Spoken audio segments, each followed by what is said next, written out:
Assalamualaikum warahmatullahi wabarakatuh. Kami dari kelompok 6 ingin mempresentasikan materi tentang emerging issues in accounting and auditing atau masalah yang muncul dalam akuntansi dan audit.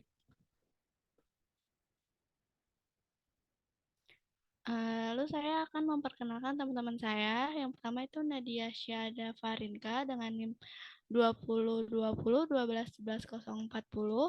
Lalu ada Mikaela Revalina Sutedi dengan NIM 202012110041.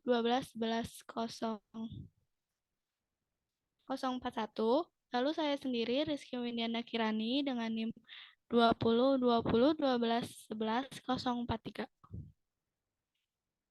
Topik yang kita bahas itu ada yang pertama ada current factor influencing accounting and auditing research, regulation, and practice. Lalu yang kedua, issues surrounding the application of fair value accounting during the global financial crisis.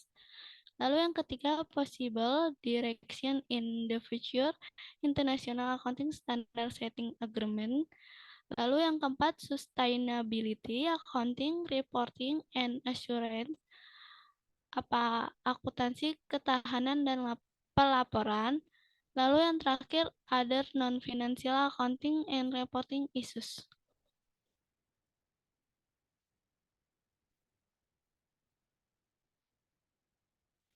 Yang pertama, saya akan menjelaskan LO1 tentang current factor influencing accounting and auditing, research, regulation, dan practice, atau faktor yang mempengaruhi penelitian akuntansi dan auditing serta peraturan dan prakteknya.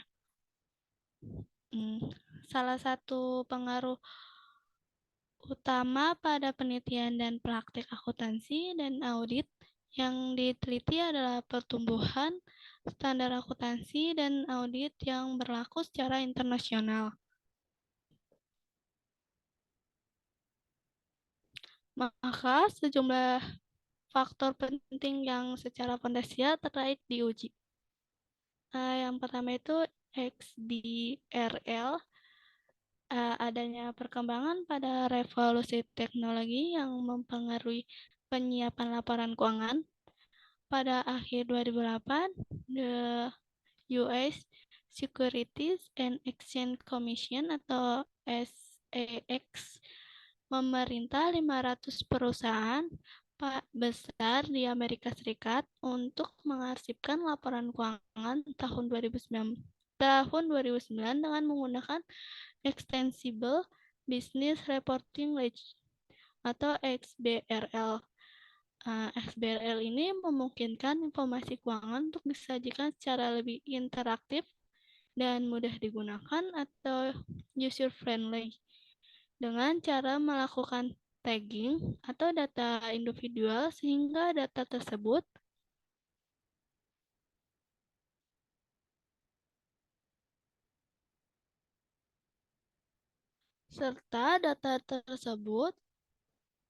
dapat diolah menggunakan software untuk menghasilkan laporan yang dapat dimodifikasi oleh pengguna. Harapan SEC ini terhadap XBRL adalah mempercepat analisis data keuangan perusahaan dengan memperluas kelompok pengguna dengan mengurangi tingkat kesalahan. Teknik sekarang yang digunakan untuk mengolah laporan keuangan seringkali berisi kesalahan karena dilakukan secara manual atau menggunakan software yang menghasilkan perkiraan data saja. Lalu laporan keuangan ini disimpan dalam database SEC atau dikenal dengan Edgar yang bisa diakses via web sehingga lebih menarik para pengguna.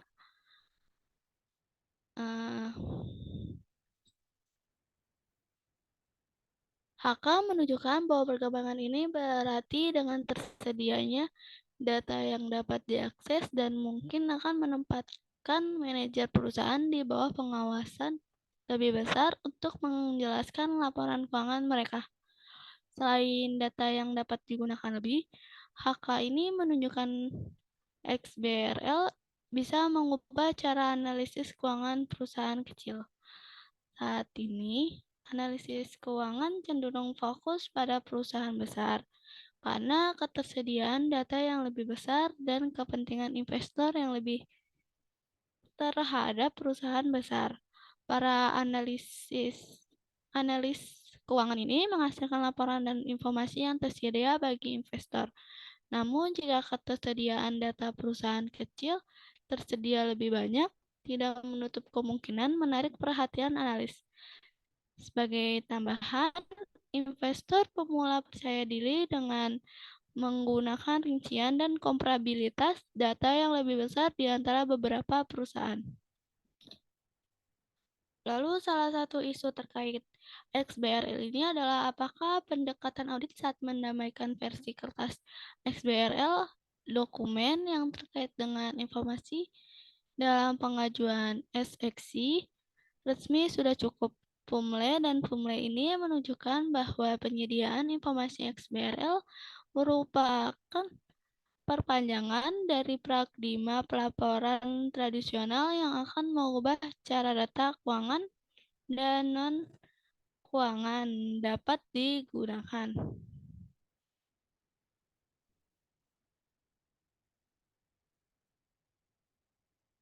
Perubahan paradigma ini mengharuskan auditor untuk mempertimbangkan pertanyaan jauh lebih dalam dari sekedar rekonsiliasi output.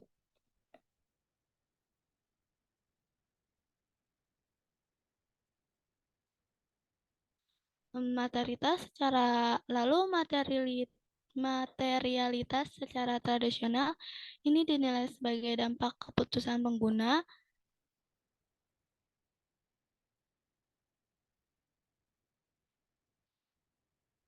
dan panduan kuantitatif yang menunjukkan hal tertentu dipertimbangkan terpisah dan dalam kesatuan dan dalam proporsi terhadap dasar yang relatif, seperti sebagai laba.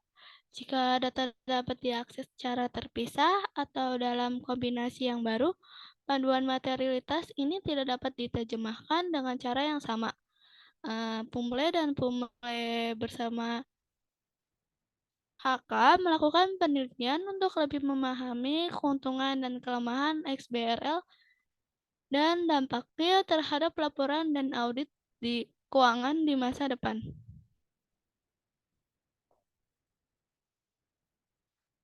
Lalu ada yang kedua itu ada efek corporate collapse dan the Sarbanes-Oxley Act tahun 2002.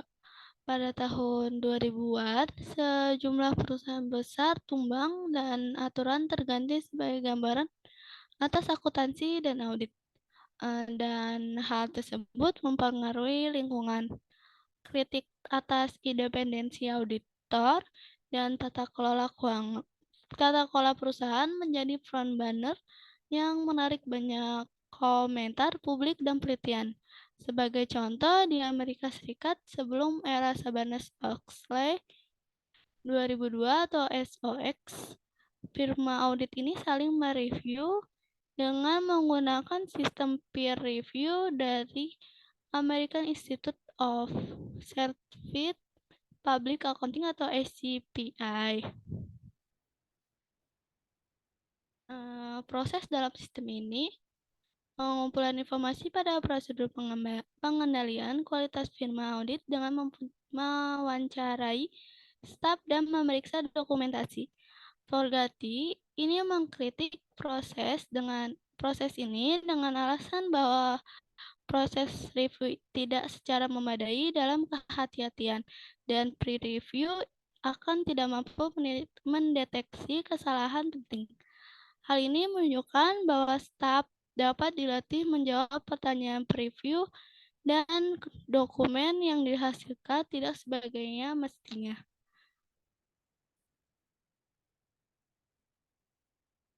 Lalu sejak tahun 2004, Public Company Accounting and Oversight Board yang dibentuk dengan aturan SOX telah mengadakan inspeksi independen dari firma audit.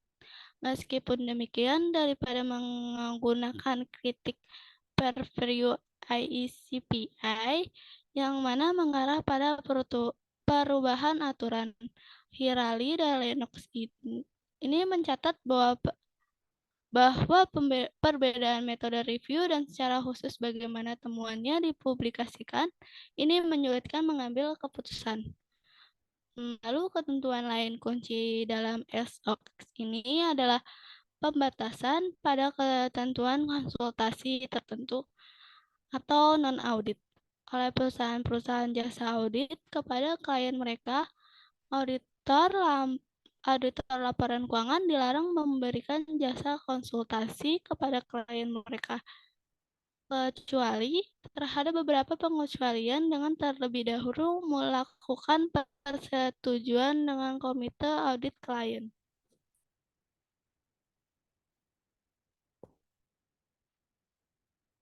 Setelah tumpangnya perusahaan pada awal 2000-an, firma audit ini dikritik karena mengkompromikan independensi mereka dengan sangat bergantung pada pendapat dari jasa konsultasi. Sedikit sekali bukti penelitian yang mendukung sudut pandang ini karena perusahaan di Amerika Serikat tidak diharuskan menyajikan fee yang dibayarkan kepada auditor untuk jasa audit dan jasa konsultasi sebelum tahun 2000. Secara umum, aturan auditor, teknik mereka, dan independensi mereka berlanjut kepada perdebatan karena aturan mereka dalam membentuk kepercayaan dalam perusahaan dan manajemen. Di masa depan, perdebatan ini akan secara intensif menjadi perubahan yang besar dalam sistem keuangan global. Lalu LO2 ini menjelaskan isu surrounding the application of fair value accounting during the global financial crisis atau masalah sekitar aplikasi akuntansi nilai wajar selama krisis keuangan global. Penyebab dari krisis keuangan global yang melanda seluruh dunia pada tahun 2008 dan 2009 merupakan hal kompleks dan terbuka untuk diperdebatkan. Namun, beberapa menganggap praktek menilai aset wajar sebagai faktor yang berkontribusi terhadap melebarnya secara cepat masalah di pasar subprime mortgage Amerika Serikat menyadarkan dunia dan memperburuk lebarnya krisis.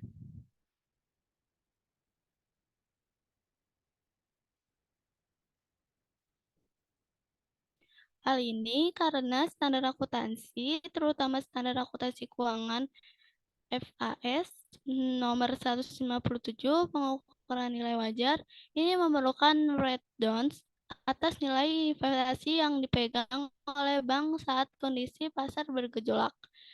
Write-down ini membatasi kemampuan entitas untuk memberikan pinjaman, memadai aset keuangan ke pasar, atau untuk mencerminkan nilai wajar, juga mempengaruhi sisi aktiva dari neraca pinjaman perusahaan dan membatasi kemampuan untuk melakukan pinjaman. Lalu Komisi Bursa Efek Amerika menginvestigasi peran nilai wajar saat terjadi krisis dan mengeluarkan laporan pada hari-hari terakhir tahun 2008. SEC ini diminta untuk menyelidiki peran standar akuntansi seperti FAS 157 atas kegagalan bank yang terjadi pada tahun 2008. Lalu laporan menyimpulkan bahwa kegagalan bank di Amerika Serikat ini disebabkan oleh kemungkinan kerugian kredit, kualitas aset, dan dalam kasus tertentu ini mengikis kepercayaan investor dan pemberi pinjaman dan tidak hanya disebabkan ketika menandai aset keuangan ke nilai pasar.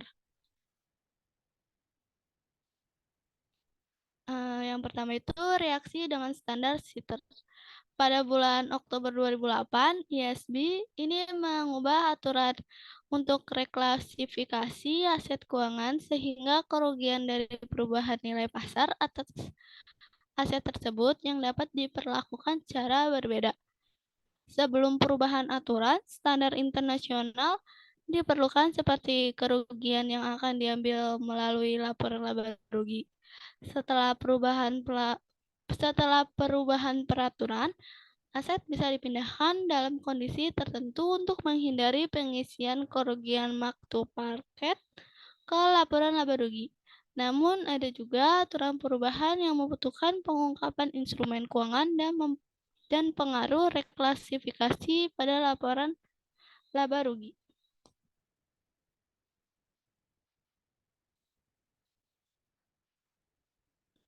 Setelah setelah perubahan peraturan yang dihitung sejak ke Juli 2008, salah satu bank Eropa, Deutsche Bank, mengurangi withdrawn dan menghasilkan laba sebelum pajak. G20 ini mengadakan pertemuan dan menghasilkan rekomendasi untuk perubahan regulasi pasar keuangan, termasuk standar akuntansi isu instrumen keuangan, penurunan aset, dan akuntansi untuk item of neraca. ISB dan VSB ini merespon rekomendasi tersebut. Salah satunya meminta VSB untuk memperbolehkan bank menggunakan penilaiannya sendiri dalam menentukan nilai wajar aset, daripada menggunakan pasar sebagai kriteria objektif.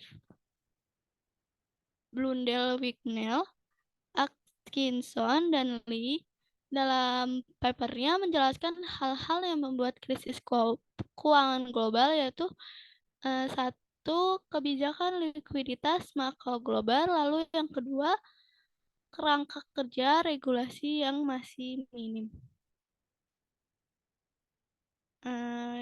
Lalu selanjutnya auditor dan krisis keuangan global. Profesi akuntansi dan regulator yang mengawasi pelaporan keuangan dan audit di seluruh dunia telah secara proaktif mengeluarkan panduan kepada akuntan dan direktur untuk membantu mereka selama krisis. Canadian Institute of Chartered Accountants dan The Institute of Chartered Accounting di Inggris dan Wales mengeluarkan publikasi yang menekankan resiko yang dialami auditor ketika menilai nilai aset dan mempertimbangkan jasa perencanaan manajemen untuk memitigasi resiko berkesinambungan dan isu likuiditas selama resesi antisipasi. Publikasi ini juga menegaskan pentingnya standar etis ketika menghadapi tekanan dari manajemen untuk menghindari pengakuan yang tidak diinginkan atau write-down. Selanjutnya akan dijelaskan oleh Nadia.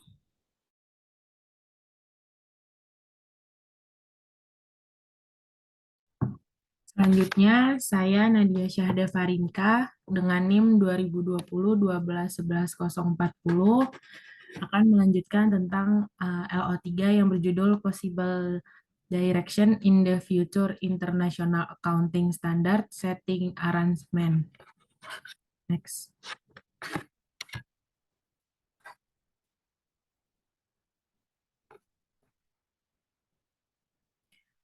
Yang pertama ada proyek konvergensi IASB dan FASB.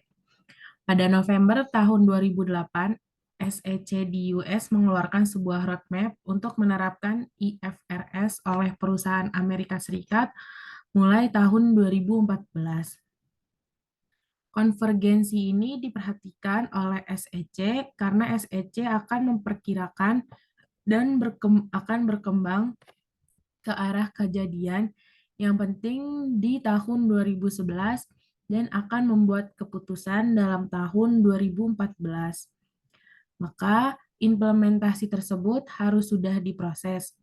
Kejadian penting tersebut berhubungan dengan ada 7. Yang pertama,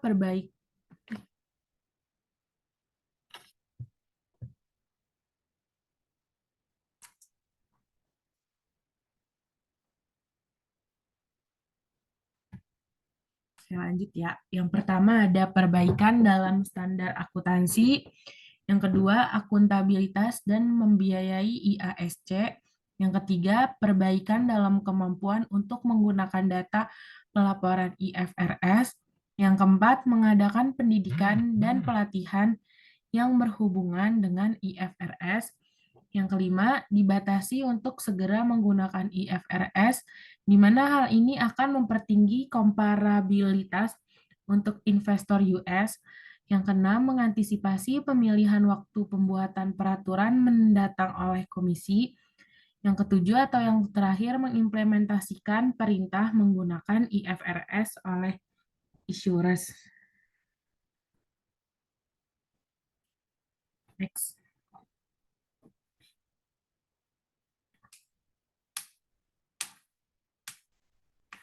Lalu yang kedua ada masalah konvergensi IFRS. Meskipun adanya roadmap, belum diketahui secara pasti bahwa negara-negara bersatu akan mengadopsi IFRS ini. Pimpinan SEC, yaitu Maris Shapiro, baru-baru ini mengatakan bahwa dia tidak akan merasa terikat oleh roadmap tersebut. Lalu dia menambahkan bahwa ada beberapa kekhawatiran tentang standar IFRS umum dan tidak siap untuk mendelegasikan pengaturan standar atau tanggung jawab pengawasan IASB. Seorang anggota Dewan Akuntansi Perusahaan Pengawasan Publik atau PCAOB di Amerika Serikat, yaitu Charles Niemeyer juga mengkritik tujuan konvergensi. Perhatian utamanya itu adalah bahwa beralih ke IFRS akan membiarkan US dengan aturan yang lebih sulit untuk ditegakkan. Ia juga mengklaim bahwa IFRS tidak lebih principle based dari USGAPP, hanya lebih mudah, dan untuk itu telah ada sedikit waktu untuk melakukan koreksi rinci, dan penambahan pihak lain juga mengungkapkan keprihatinan sehubungan dengan tekanan politik ditempatkan pada IASB pada akhir tahun 2008 yang memaksa perubahan aturan pada bank menggunakan nilai wajar. Namun, beberapa komentator telah mengakui bahwa SEC dan FASB tidak sepenuhnya kebal dari tekanan politik tersebut. Next.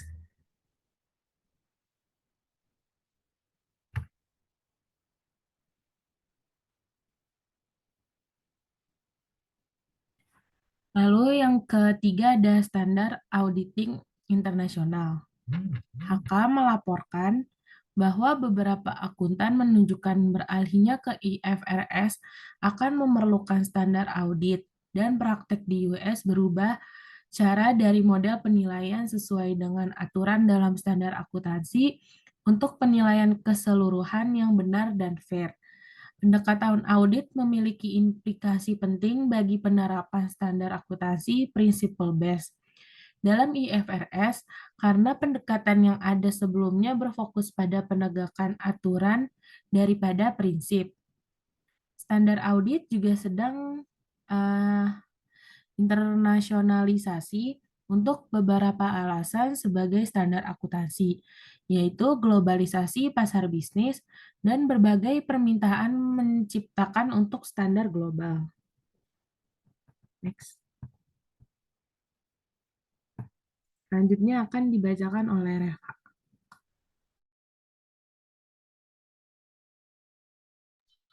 Selanjutnya akan dibacakan oleh saya, Michaela Revelina Sutedi dengan NIM 2020-12-11-041, Sustainability Accounting, Reporting, and Assurance, apa akuntansi ketahanan dan pelaporan. Next.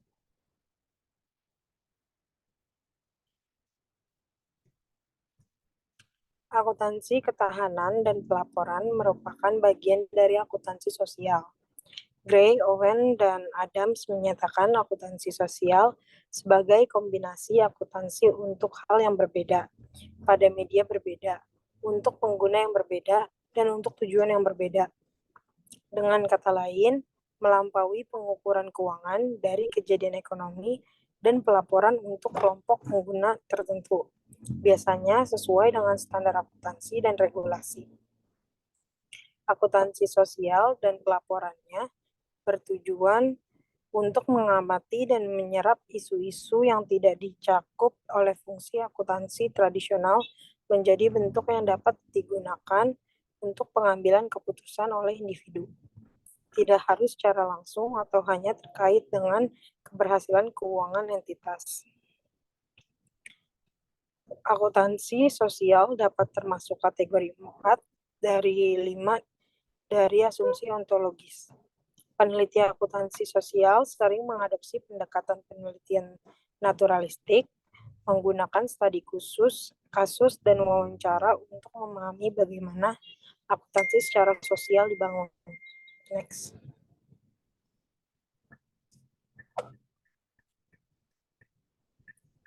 Istilah ketahanan digunakan dan diinterpretasikan dalam berbagai bentuk. Hal ini dapat dianggap sebagai pemenuhan kebutuhan saat ini tanpa mengkompromikan kemampuan generasi mendatang untuk memenuhi kebutuhan mereka sendiri.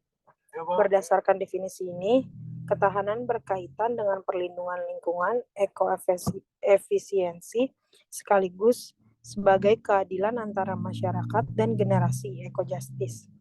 Definisi tersebut berarti bahwa pelaporan lingkungan merupakan bagian dari informasi yang berkaitan dengan hubungan mereka dengan karyawan, masyarakat, dan lingkungan. Next.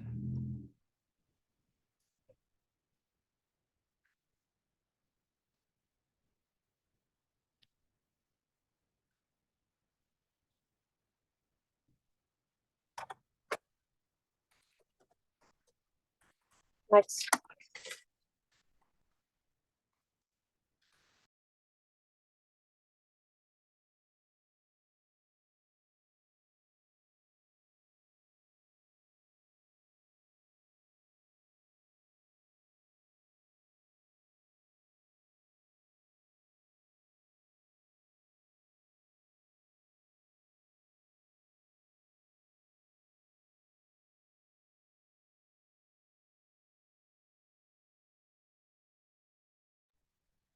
Apa Reva lagi ngalamin gangguan jaringan?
Istilah ketahanan digunakan dan diinterpretasikan dalam berbagai bentuk.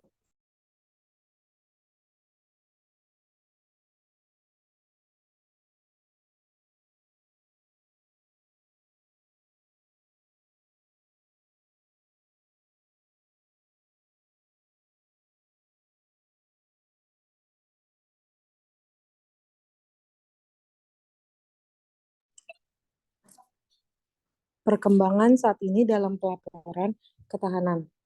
Bentuk dari pelaporan ketahanan telah berubah pada masa kini terkait beberapa perkembangan.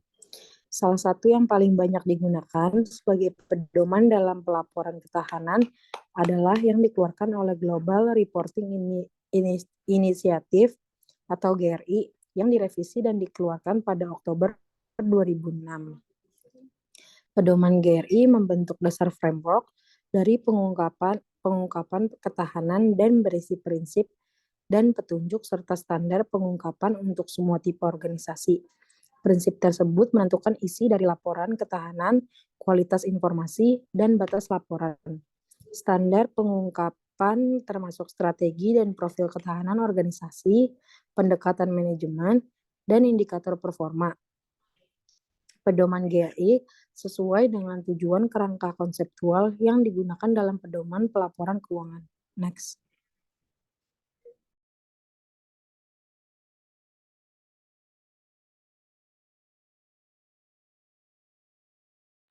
Perusahaan yang mengadopsi pedoman GRI dapat mendaftarkan laporannya dengan GRI dan pada bulan Maret 2009, hampir 1.000 laporan untuk 2008 telah terdaftar. Pertumbuhan dalam pelaporan ketahanan dikonfirmasi oleh survei terbaru oleh KPMG pada pengungkapan kinerja perusahaan ekonomi, lingkungan, dan sosial. Survei menemukan bahwa lebih dari 90% dari 250 perusahaan mempublikasikan ketahanan atau tanggung jawab perusahaan. KPMG juga melaporkan bahwa 70% dari pelaporan perusahaan di seluruh dunia menggunakan pedoman GRI. Mungkin karena kredibilitas dari standar dan adanya keuntungan yang diperoleh dari penggunaan standar operasi mereka secara konsisten. Perusahaan juga melaporkan data dampak dari ketahanan pada supply chain perusahaan. Next.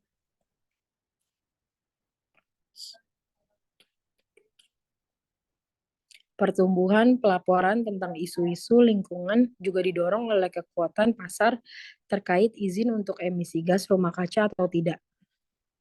Perusahaan yang dipengaruhi oleh pasar-pasar ini perlu untuk memperhitungkan emisi gas rumah, dipengaruhi gas rumah kaca mereka dan melaporkan berdasarkan peraturan yang ditetapkan otoritas peraturan yang relevan.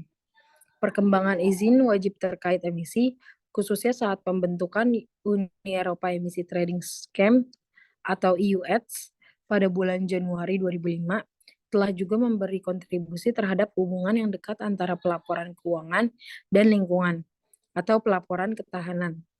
Hal ini disebabkan kebutuhan untuk mempertimbangkan hak-hak atau izin emisi dan kewajiban yang timbul sebagai akibat dari emisi yang dibuat. Next.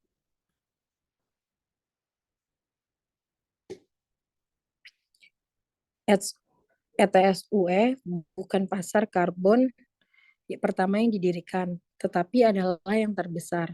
Dengan perdagangan tahunan yang diizinkan sebesar US 50 miliar dolar pada tahun 2007, dalam periode sebelum pengenalan Uni Eropa ETS, International Financial Pelaporan Komite Interpretasi atau IFRIC, suatu badan pendukungan ISB merilis sebuah dokumen resep perlakuan akuntansi yang dapat diterima untuk hak-hak emisi.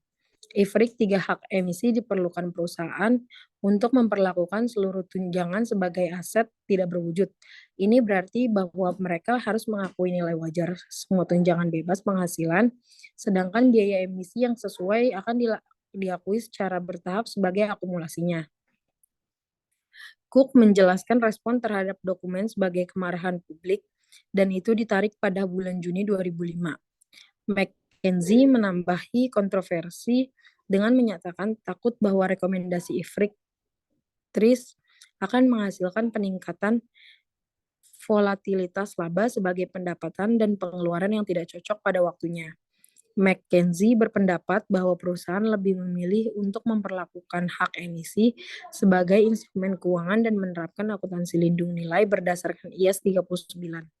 Hal ini akan memungkinkan perusahaan untuk kemudian menghapus tunjangan dan emisi terkait, menghapus karbon dari neraca.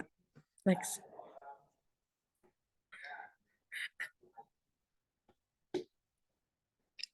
Sebuah laporan dari PricewaterhouseCoopers atau PwC dan Asosiasi Perdagangan Emisi Internasional atau ITA menunjukkan sedikit dukungan untuk metode akuntansi IFRIC 3, serta variasi substansial dalam akuntansi untuk hak emisi. Survei mereka menunjukkan bahwa 6 metode utama dalam menghitung hak emisi saat ini digunakan di perusahaan-perusahaan Eropa dengan kewajiban diakui sebesar nilai tercatat tunjangan yang telah diberikan atau dibeli dengan saldo pada harga pasar yang berlaku. Next.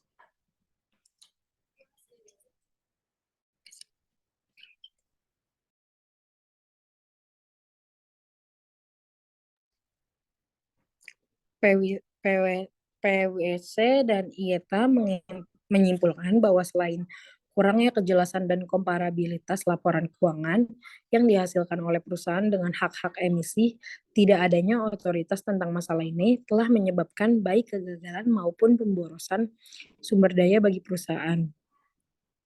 Selain itu, karena survei mereka tidak melihat adanya kebutuhan dan pandangan para pemangku kepentingan eksternal terkait dampak variabilitas dalam akuntansi untuk hak emisi pada kemampuan mereka dalam pengambilan keputusan. Menanggapi masalah dalam akuntansi untuk skema perdagangan emisi ini, IASB baru-baru ini mengumumkan akan mengaktifkan kembali proyek pada skema perdagangan emisi dan diharapkan terbentuk standar pada tahun 2010. Next.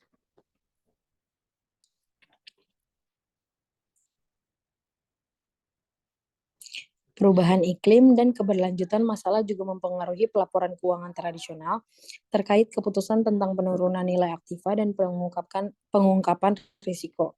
Perubahan iklim dapat menimbulkan ancaman fisik untuk nilai aset, misalnya dataran rendah pantai dapat meningkatkan risiko banjir. Selain itu, nilai aset operasional dipengaruhi oleh penurunan permintaan untuk produk yang mereka hasilkan. Sebagai contoh, pergeseran permintaan dari peralatan tinggi energi terhadap peralatan rendah energi karena perubahan sikap atau meningkatnya biaya listrik akan mempengaruhi nilai aset yang digunakan untuk membuat peralatan energi tinggi. Next.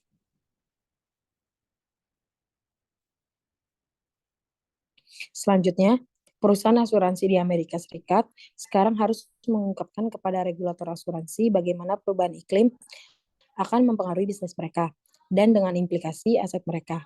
Peraturan tersebut mewajibkan perusahaan asuransi untuk membuat laporan risiko iklim yang membahas risiko klaim yang lebih tinggi dari klien mereka karena peristiwa cuaca ekstrim. Penjamin asuransi juga harus mengungkapkan kerentanan mereka terkait penurunan keuntungan dari investasi mereka dalam perusahaan yang akan terpengaruh emisi karbon, misalnya perusahaan utilitas. Meskipun laporan risiko iklim yang kini dibutuhkan perusahaan asuransi bukan merupakan bagian dari peraturan akuntansi. Mereka adalah bukti dari kecenderungan investor dan pemangku kepentingan lainnya dalam menuntut informasi yang lebih baik tentang bagaimana perubahan iklim akan mempengaruhi keuntungan perusahaan. Selain itu, terdapat juga kewajiban potensial untuk mengungkapkan operasional, pasar dan risiko kredit dari pasar karbon berdasarkan IFRS 7 instrumen keuangan pengungkapan. Next.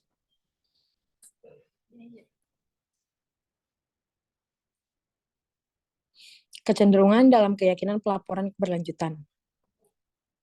Sebuah unsur penting dari kegunaan laporan keuangan perusahaan adalah keyakinan yang independen atas laporan.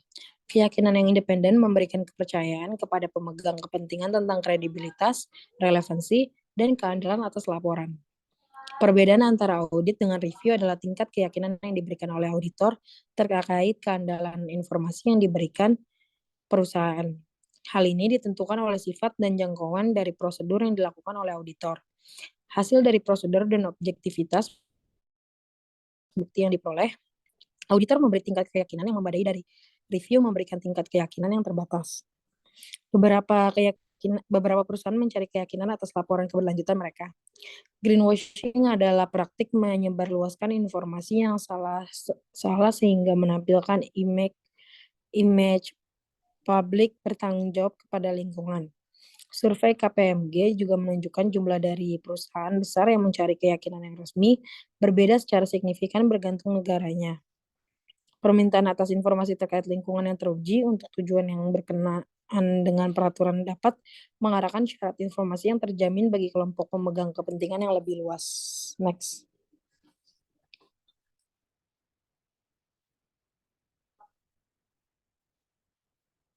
Nampaknya terdapat perubahan sikap terhadap laporan keberlanjutan dan keyakinan di Amerika Serikat dengan syarat pernyataan keyakinan resmi dalam laporan pertanggungjawaban mereka meningkat dengan cepat dari 2% pada 2002 menjadi 14% pada 2008. Perubahan ini dapat disebabkan karena berakhirnya era pemerintahan Bush dan kegiatan kelompok pelobi seperti Ceres yang berbasis di Boston, salah satu pendiri Global Reporting Initiative. Salah satu pendorong untuk menyediakan informasi lingkungan yang berkualitas tinggi juga berasal dari tumbuhnya Carbon Disclosure Project atau CDP. CDP memperoleh data dari perusahaan atas risiko perubahan iklim mereka, strategi dan emisi gas greenhouse, dan membuatnya tersedia secara gratis di website mereka. Tujuan utama atas pengumpulan informasi ini adalah untuk memberitahukan keputusan pembelian dan investasi oleh investor dari lembaga organisasi pembelian dan badan atau instansi pemerintah. Next.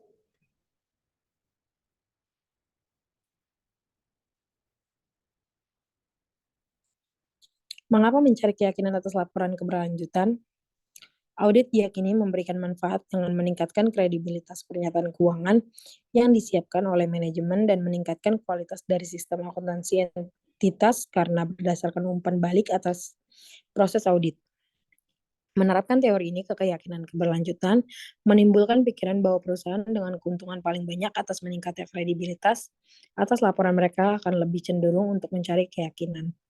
Perusahaan dengan keuntungan paling banyak atas laporan yang lebih kredibel adalah kemungkinan besar mereka yang sangat terlihat industri yang berpotensi tinggi menimbulkan polusi. Next.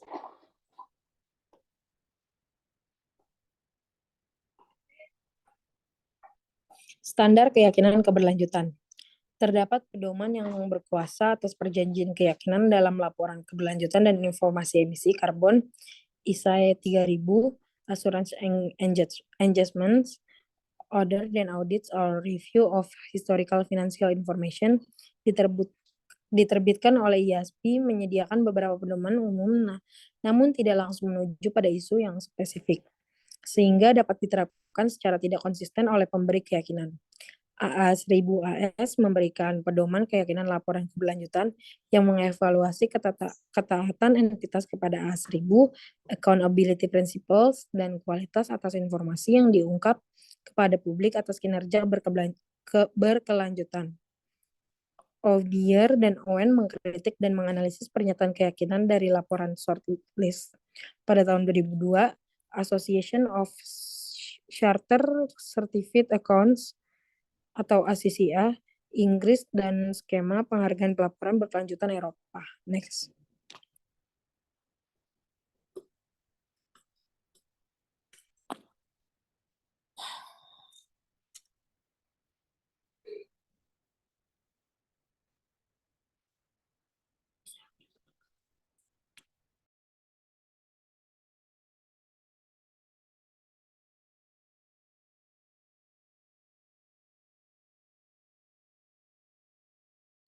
Next.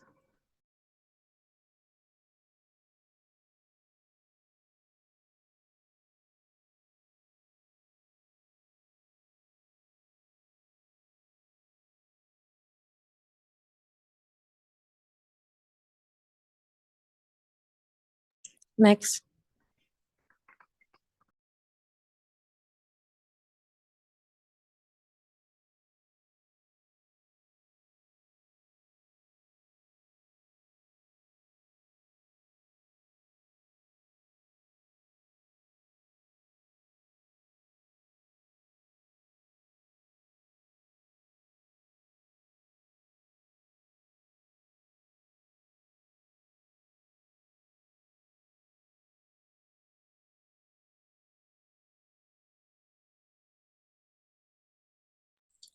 Next. Ini udah. Mereka melaporkan bahwa mereka Mereka melaporkan bahwa mereka ragu atas independensi dari pembentukan keyakinan dan juga terdapat juga kendali manajemen dalam tingkat yang besar atas proses terbentuknya keyakinan. Hasil mereka juga didukung oleh kesimpulan dari Deegan Cooper dan Shelley yang memeriksa serangkaian laporan Australia dan menyimpulkan bahwa pernyataan keyakinan tidak muncul secara rata-rata untuk mengikuti rekomendasi dari GRI atau Global Reporting Initiative atau Federasi Akuntan Eropa. IASB bermaksud untuk menerbitkan pedoman, mungkin dalam bentuk desain baru, untuk meningkatkan konsistensi pendekatan keyakinan laporan keberlanjutan, dan untuk memberikan bantuan bagi auditor lapangan keuangan ketika mempertimbangkan carrying value atas hak emisi perdagangan. Next.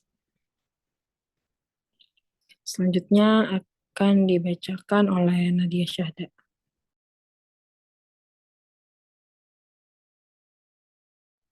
Selanjutnya, other non-financial accounting and reporting issue.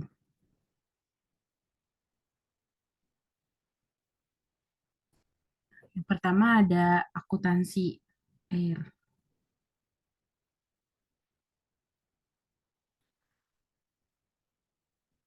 Akuntansi air saat ini sedang dikembangkan oleh Dewan Standar Akuntansi Air atau WASB.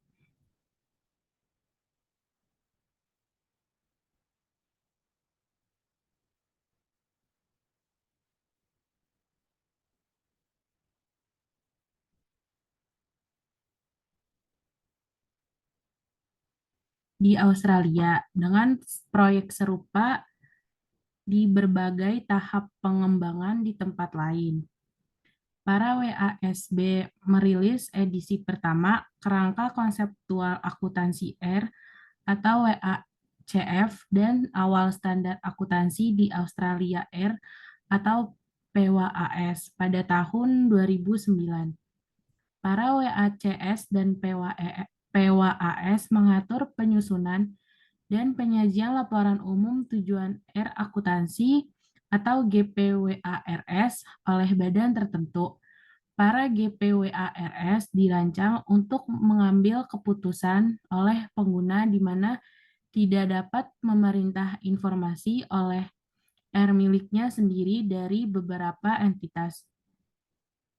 Tujuan utama dari proyek akuntansi R adalah untuk memiliki sistem akuntansi dan pelaporan yang akan menginformasikan keputusan tentang alokasi sumber daya R dan meningkatkan kepercayaan publik serta investor tentang pengelolaan R di Australia. National Water Account atau NWA yang jatuh tempo pada tahun 2010 setelah diuji lebih jauh dan umpan balik, PWAS diharapkan dapat dikembangkan dan dirilis sebagai standar akuntansi R Australia atau AWA.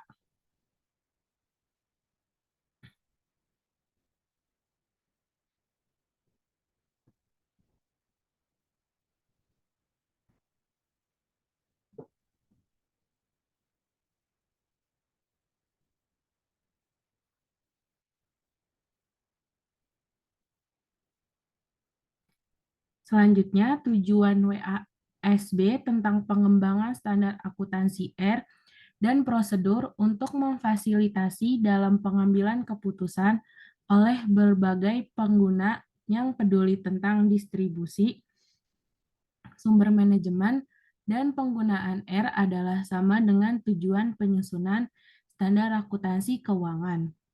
WASB telah menggunakan kerangka konseptual akuntansi keuangan dan proses pengaturan standar untuk mendukung pengembangan akuntansi R. WACF didasarkan pada model standar akuntansi keuangan dan berkaitan dengan tujuan dan isi laporan akuntansi R. WACF mengatur tujuan laporan akuntansi R dengan entitas pelaporan, karakteristik kualitatif dari informasi yang dilaporkan, unsur-unsur dari laporan-laporan ketika elemennya diakui dalam tujuan umum laporan akuntansi R, dan bagaimana mengukurnya, serta pengungkapan kepatuhan dan jaminan.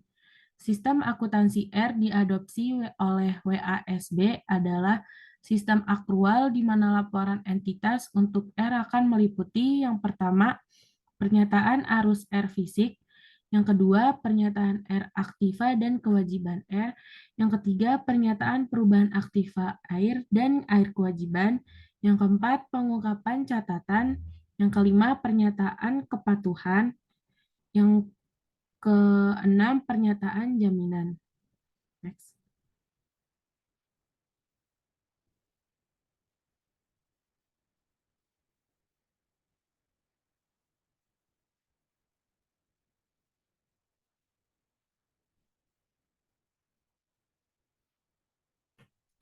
Penerapan tujuan bahwa laporan untuk memberikan informasi untuk pengambilan keputusan telah membutuhkan pengembangan laporan pada definisi elemen dari laporan-laporan, seperti R aktiva, kewajiban dan perubahan aktiva, dan kewajiban R. Sebagai contohnya, kerangka konseptual mendefinisikan aset R sebagai berikut. Aset R adalah air atau hak-hak atau klaim lain untuk R di mana pelaporan air oleh entitas atau ditahan, atau untuk entitas pelapor air memiliki tanggung jawab manajemen air, dan dari mana seorang individu atau organisasi yang merupakan entitas pelaporan air atau grup pemangku kepentingan badan air fisik memperoleh manfaat masa depan.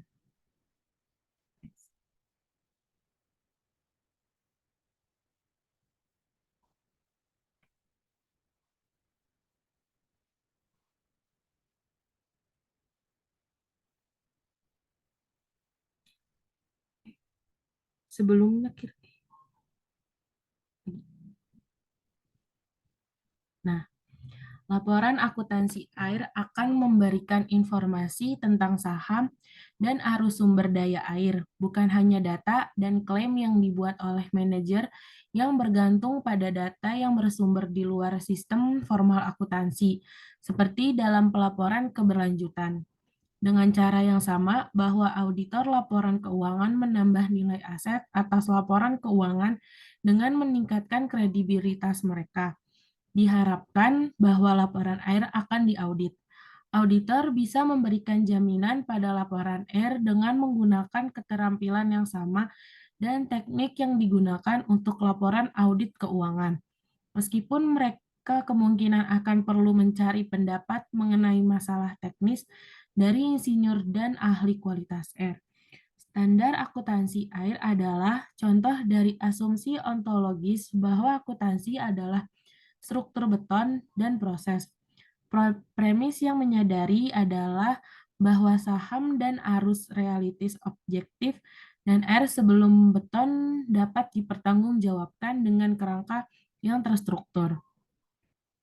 Akuntansi R juga merupakan contoh yang tidak biasa dan inovatif dari perpanjangan kerangka akuntansi keuangan untuk konteks non-keuangan. Jika akhirnya berhasil, itu bisa mendorong formalisasi standar dalam aplikasi lain pelaporan non-keuangan.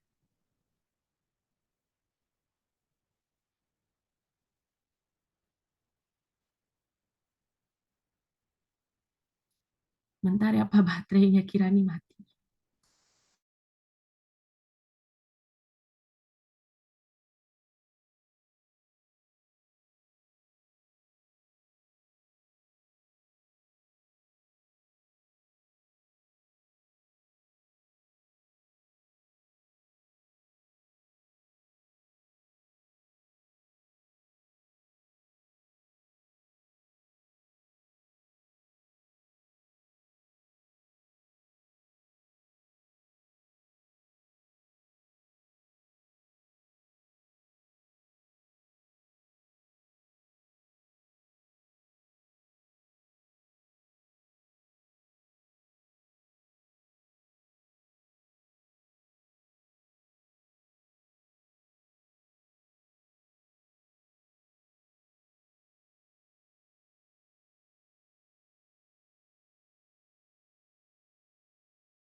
Next, Kir.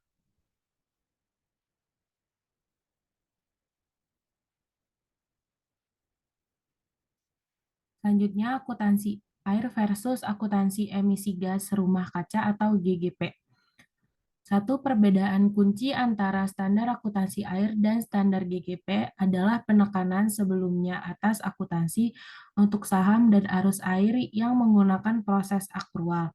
Pendekatan pengukuran akuntansi air berasal dari adopsi eksplisit atas tujuan untuk menghasilkan informasi untuk membantu pengambilan keputusan, yang merupakan tujuan yang sama dengan kerangka konseptual akuntansi keuangan. GGP menyediakan standar untuk memandu perusahaan dalam mempersiapkan persediaan gas rumah kaca yang menyajikan suatu akun kebenaran dan adil atas emisinya, dan menekankan karakteristik kualitatif atas relevansi, kelengkapan, konsistensi, transparansi, dan akurasi. Namun, standar GGP dirancang untuk membantu perusahaan dalam mengukur dan melaporkan keputusan, bukan untuk memastikan bahwa semua informasi yang diperlukan oleh stakeholder eksternal dalam pengambilan keputusan mereka disediakan dalam bentuk yang mereka inginkan. Meskipun informasi disajikan di bawah standar GGP, informasi yang disajikan tidak lengkap dan berupa perkiraan. Informasi yang dihasilkan tidak menyediakan penggunaan akuntansi akrual atas aktivitas perusahaan terhadap persediaan gas rumah kaca di lingkungan dengan pelaporan terbatas atas emisi tidak langsung dan masalah pengukuran dibuat dengan pendekatan faktor emisi.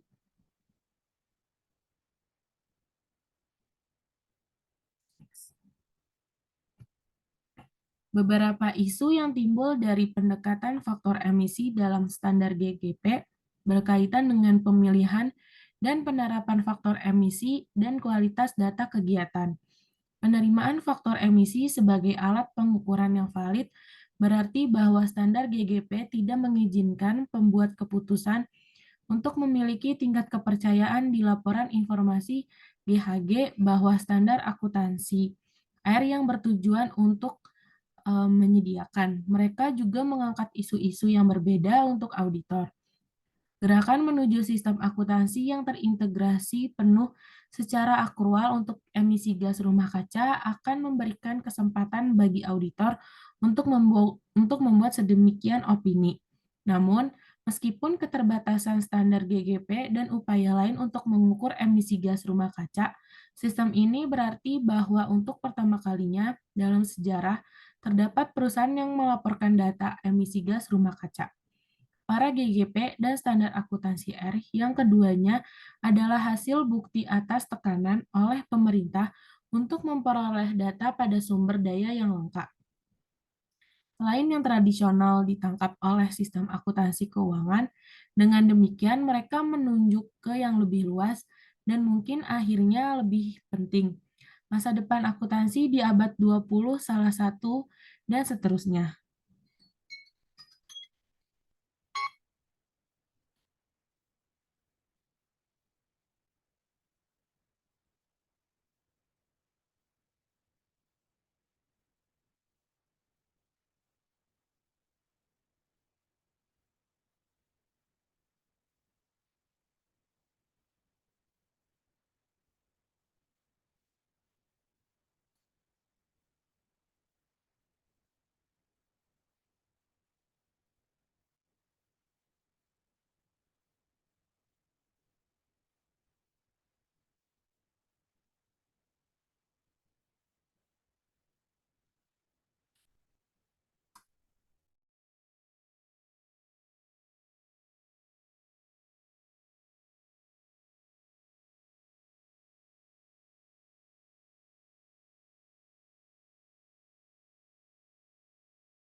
Sekian dari kelompok kami. Terima kasih. Wassalamualaikum warahmatullahi wabarakatuh.